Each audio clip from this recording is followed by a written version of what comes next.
All right, let's check out number 5. Again, we have to look at our options that we have here. SSS is definitely out because I don't have all of the sides. AA probably out. I have one set of angles, but it sure doesn't look like I have another. But I really do have these two sides and these two sides here, which is in the order of SAS. So SAS is probably the way to go. Let's go ahead and just start with what we have though. Angle A is equal to angle F. That is given. We were told both of those and we see clearly that they're equal to each other. I would want to set up the smaller of the two with the smaller of the two.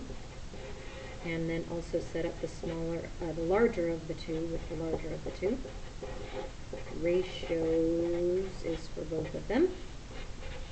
They all come together to say triangle ABC is similar to triangle A goes with F, B goes with E, and C goes with D. And the reason is SAS, triangle similarity. That's it. So now let's go ahead and look at 83.